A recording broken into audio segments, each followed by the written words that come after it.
Latar belakang sejarah peradaban Islam penting karena mencerminkan perkembangan umat manusia berdasarkan nilai agama, ilmu, dan budaya. Lahir pada abad ke-7 Masehi, Islam dengan cepat menjadi peradaban besar yang berdampak global, terutama pada masa dinasti Abbasiyah dengan pusat intelektual Baitul Hikmah di Bahad. Selain bidang politik dan militer, Islam maju dalam ilmu pengetahuan, filsafat, dan seni. Penyebaran Islam ke berbagai wilayah, termasuk Nusantara, memperlihatkan kekuatan dakwah, perdagangan, dan akulturasi budaya. Sejarah peradaban Islam penting untuk dipahami demi pelajaran membangun peradaban modern yang berlandaskan ilmu, moral, dan kemanusiaan. Assalamualaikum warahmatullahi wabarakatuh. Perkenalkan, nama saya Dinasia Matung Mustafa. Saya akan menerangkan awal mula lahirnya peradaban Islam. Peradaban Islam berkembang sejak abad ke-7 Masehi, dimulai dari wahyu pertama yang diterima Nabi Muhammad SAW di Gua Hira pada tahun 610 Masehi. Kehadiran Islam saat itu mengubah secara drastis masyarakat Arab yang sebelumnya hidup dalam kondisi jahiliyah. Apa yang dimaksud kondisi jahiliyah? Yaitu kondisi hidup di zaman kebodohan, yakni terdapat mabuk-mabukan hingga kejahatan lainnya. Kepercayaan terhadap dewa masih sangat banyak pada masa itu. Dan kehadiran Nabi Muhammad SAW membawa nilai tauhid untuk mengubah hal itu semua. Setelah Nabi Muhammad SAW meninggal pada tahun 632 Masehi, kepemimpinan diteruskan oleh Khulafaur Rasyidin, yakni Abu Bakar hingga Ali bin Abi Thalib. Perkembangan Islam berlangsung sangat pesat.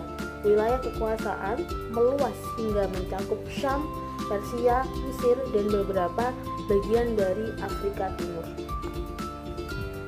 Pada dinasti Umayyah tahun 661 hingga 750 Masehi menjadi fase penting berikutnya dengan pusat pemerintahan di Damaskus. Pengaruh Islam waktu itu sampai ke Spanyol di barat dan India di timur. Tidak hanya cuma soal persoalan perluasan wilayah, tapi juga pembangunan sistem administrasi baru yang menyatu dengan budaya lokal di masing-masing daerah. Sedangkan puncaknya ada di dinasti Abbasiyah pada tahun 750 hingga 1258 Masehi dengan Baghdad sebagai pusatnya. Baitul Hikmah jadi tempat penerjemah karya-karya ilmuwan Yunani, Persia, India untuk diterjemahkan ke bahasa Arab dan terus dikembangkan lebih jauh lagi. Peradaban Islam tidak hanya menyebarkan agama, tapi juga menciptakan tatanan sosial politik yang berpengaruh dan mampu beradaptasi dengan berbagai budaya yang ada. Assalamualaikum warahmatullahi wabarakatuh. Perkenalkan, nama saya Cinta Atka Putri dari kelompok 3. Di sini saya akan memaparkan tentang perkembangan peradaban Islam pada masa Pasik. Kalian tahu nggak sih, pada masa Pasik, yaitu sekitar tahun 650 hingga 1250 Masehi, dunia Islam berada pada masa keemasan. Masa ini sering disebut sebagai Golden Age of Islam karena hampir semua aspek kehidupan berkembang pesat pada masa ini. Pertama, dalam bidang ekspansi politik dan nilai. Islam berkembang sangat cepat setelah wafatnya Nabi Muhammad SAW. Kekuasaan Islam meluas dari Jazirah Arab menuju Afrika Utara, Persia, hingga sebagian wilayah Eropa, seperti Spanyol. Kekhalifahan Umayyah dan Abbasiyah menjadi pusat pemerintahan yang kuat dan berpengaruh. Hal ini membuat Islam tidak hanya sebagai agama, tetapi juga sebagai peradaban besar dunia yang mengatur kehidupan politik, sosial, dan ekonomi. Kedua, pada bidang ilmu pengetahuan dan pemikiran, Islam mengalami perkembangan yang sangat luar biasa. Banyak ilmuwan Muslim yang melakukan penelitian, dan menemukan teori-teori baru. mereka tidak hanya mempelajari agama, tetapi juga mempelajari sains, filsafat, kedokteran, matematika, astronomi, hingga seni. Pengetahuan yang mereka hasilkan diterjemahkan ke berbagai bahasa dan menjadi dasar bagi perkembangan ilmu pengetahuan modern. Yang ketiga adalah bidang pendidikan dan hukum. Perkembangan madrasah dan universitas menjadi pusat pendidikan tinggi pada masa itu, seperti Universitas Al-Harawiyin di Maroko dan Universitas Al-Azhar di Mesir, adalah contoh lembaga pendidikan Islam tertua yang masih berfungsi hingga saat ini. Dalam bidang hukum, lahir para ahli fikih dengan mazhab-mazhab besar seperti Imam Syafi'i, Imam Hanafi, Imam Maliki, dan Imam Hambali. Mereka merumuskan hukum Islam yang menjadi pedoman masyarakat dan kehidupan sehari-hari. Keempat, pada bidang seni dan arsitektur. Pada bidang seni dan arsitektur juga mencapai tingkat kejayaannya. Bangunan-bangunan bercela Islam dibangun dengan desain indah, penuh detail grafis, kaligrafi, dan ornamen. Seperti Masjid Cordoba di Spanyol, Masjid Agung Samara di Irak, dan Kubah Butu The Domes of the Rock di Yerusalem adalah beberapa contoh karya arsitektur Islam yang megah dan masih menjadi warisan berharga bagi dunia hingga saat ini. Peradaban Islam pada masa pertengahan. Pada tahun pertama, mulai tahun 1258, Bahat runtuh akibat serangan Mongol di bawah Hulagu Khan, mengakhiri dominasi dinasti Abbasiyah dan menandai kemunduran ilmu pengetahuan Islam. Muncul 3 kerajaan besar atau Gunpowder Empires, yaitu Kesultanan Utsmani 1299 sampai 1924 Masehi di Turki dengan Istanbul sebagai pusatnya.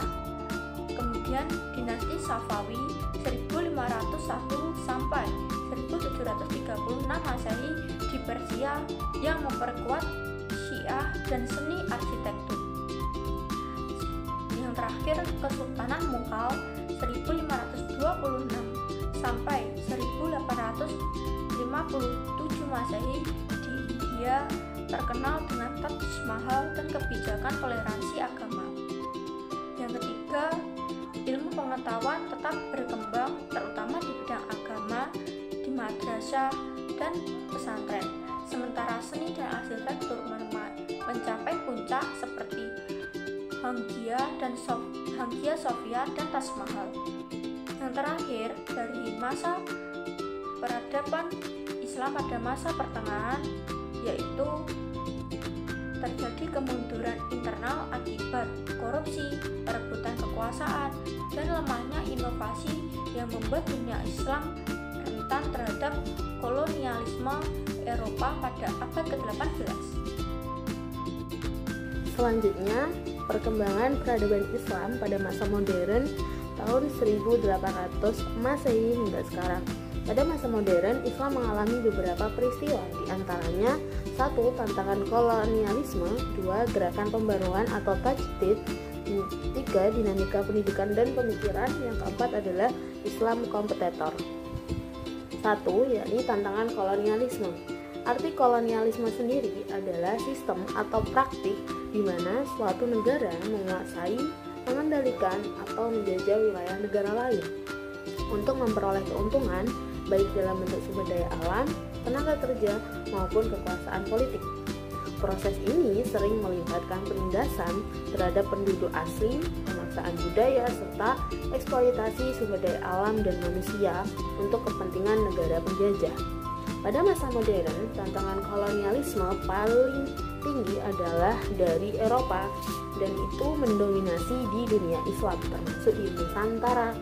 Kolonialisme mempengaruhi banyak aspek, yakni politik, sosial, dan ekonomi masyarakat, sehingga memunculkan kesadaran untuk melakukan perlawanan sekaligus pembaruan.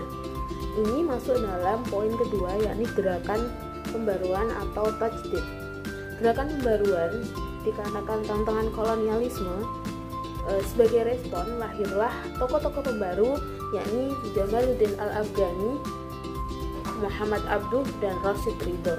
Di Indonesia pun muncul tokoh pembaru seperti Kiai Haji Ahmad Dahlan sebagai pembentuk Muhammadiyah dan Hasyim Asy'ari sebagai pembentuk Nahdlatul Ulama.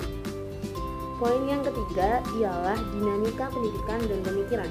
Menurut Naufala dan Sujatmiko, pendidikan menjadi kunci kebangkitan Islam modern.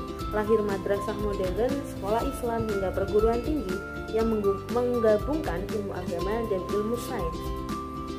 Perguruan tinggi dan sekolah Islam yang menggabungkan antara ilmu agama dan ilmu sains sudah sangat banyak bisa ditemui di Indonesia. Salah satunya adalah di Universitas Negeri Said Ali Rahmatullah Tulungagung yang menggabungkan ilmu agama dengan ilmu sains. Yang keempat adalah Islam kompetitor. Era modern hingga kini ditandai dengan isu-isu baru, demokrasi, hak asasi manusia, globalisasi, dan kebangkitan politik Islam. Islam berusaha menyelesaikan diri dengan perubahan global tanpa kehilangan identitas spiritual dan nilai tradisi. Jadi, agama Islam itu tidak mengikat pada satu aspek saja, namun ia akan tetap berkembang sesuai dengan eranya, namun tidak menghilangkan hakikat spiritual dan nilai tradisinya. Selanjutnya ada kontribusi Islam dalam ilmu pengetahuan. Kalian juga tahu nggak sih, pada masa-masa ini bidang ilmu pengetahuan sangat berdampak besar dan berdampak luas. Pertama adalah bidang ilmu matematika dan astronomi. Tokoh penting di bidang matematika seperti Al-Khwarizmi yang dikenal sebagai Bapak Aljabar. Selain itu, umat Islam juga mengembangkan ilmu trigonometri, sistem angka Arab, dan konsep nol yang kemudian memengaruhi dunia hingga saat ini. Dalam bidang astronomi, umat Muslim membuat observatorium untuk mempelajari pergerakan bintang, planet, serta untuk menyusun tabel astronomi. Pengetahuan ini sangat berguna dalam menentukan arah kiblat, navigasi, dan waktu sholat. Kedua, dalam bidang kedokteran dan farmasi, ilmuwan yang terkenal adalah Ibnu Sina dengan bukunya Al-Hanum fi al-Tib atau Kanon al-Medicine. Hingga abad ke-17 Eropa. Selain itu, ada Al-Razi yang dikenal sebagai ahli farmasi dan dokter, menemukan berbagai jenis obat-obatan dari tumbuhan dan mineral. Rumah sakit juga berkembang besar di dunia Islam, menjadi pusat pelayanan kesehatan sekaligus pusat pendidikan kedokteran. Yang ketiga ada dalam bidang fisika dan optik. Ibnu Al-Haytham atau yang dikenal sebagai Al-Hazim di dunia barat menulis kitab Al-Manazil yang membahas teori cahaya, bayangan, lensa, dan cara kerja mata. Pemikiran Al-Hazim menjadi dasar bagi perkembangan kamera dan ilmu optik modern. Yang keempat ada dalam bidang pusat intelektual. Di kota Baghdad terdapat Bait Al-Hikmah atau rumah sakit kebijaksanaan, sebuah pusat penerjemah dan penelitian. Di tempat ini karya-karya filsuf Yunani, Persia, India diterjemahkan ke dalam bahasa Arab lalu dikembangkan oleh para ilmuwan Muslim. Hasilnya kemudian menyebar ke Eropa melalui Andalusia, yaitu Semarang Islam, dan mempengaruhi lahirnya zaman Romansah Eropa.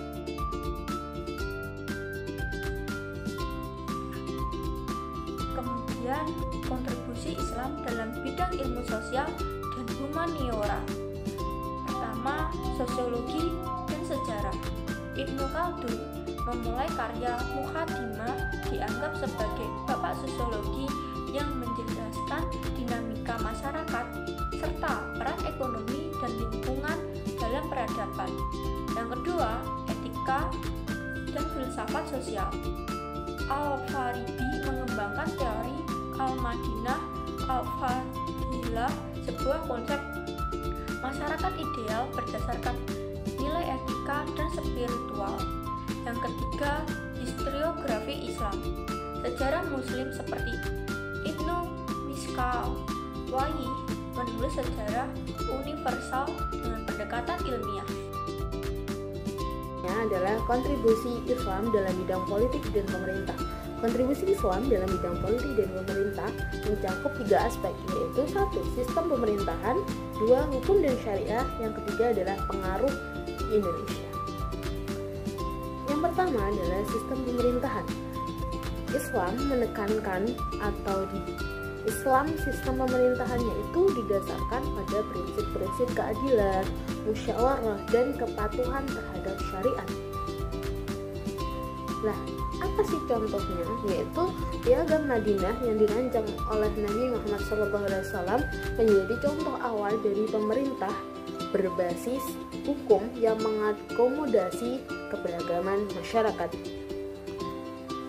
Contoh kedua diberikan oleh Khilafah Islamiyah, mempraktikkan pemerintahan yang demokratis dengan musyawarah sebagai landasan pengambilan keputusan.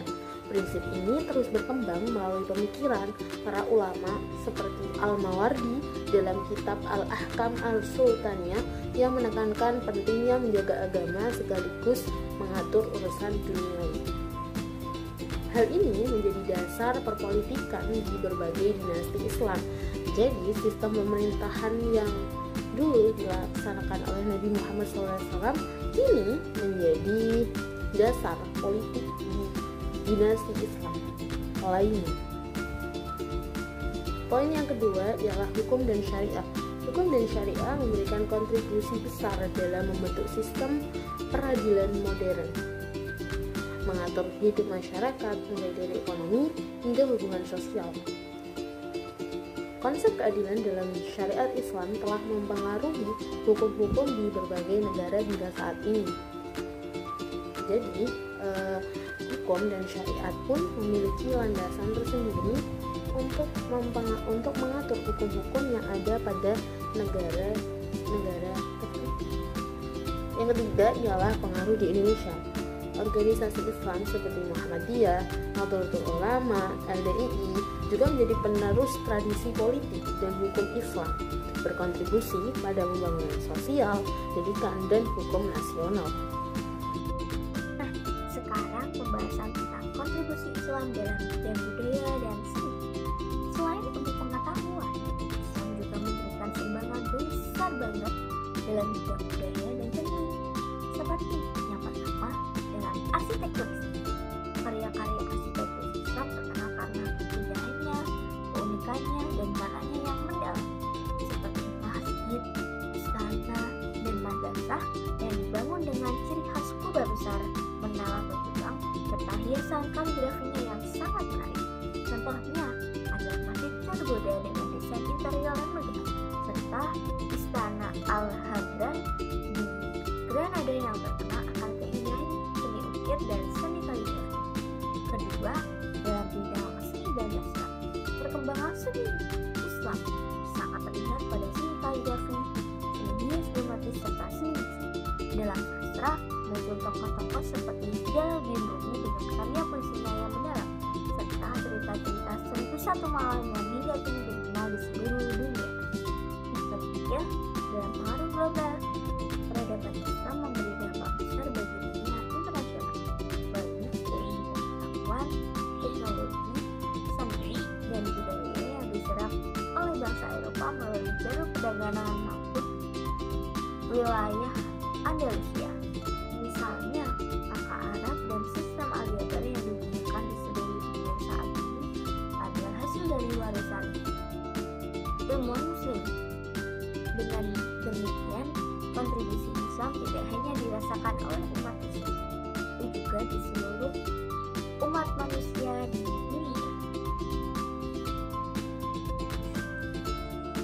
Kesimpulan dari materi PowerPoint kami yaitu sejarah peradaban Islam menunjukkan perkembangan yang panjang dari masa klasik, pertengahan, hingga era modern. Pada masa klasik, Islam mencapai puncak kejayaan dalam bidang ilmu pengetahuan, politik, dan kebudayaan. Masa pertengahan mengalami kemunduran, namun tetap muncul kerajaan-kerajaan besar seperti Utsmani, Syafai, dan Mughal. Dalam era modern, Islam menghadapi tantangan kolonialisme dan globalisasi yang mendorong munculnya gerakan pembaruan di berbagai bidang. Kontribusi Islam sangat signifikan dalam bidang ilmu pengetahuan, sosial, politik, dan budaya, meliputi sains, filsafat, seni, serta arsitektur yang memberikan manfaat tidak hanya bagi umat Islam, tapi juga bagi peradaban dunia secara luas. Terima kasih.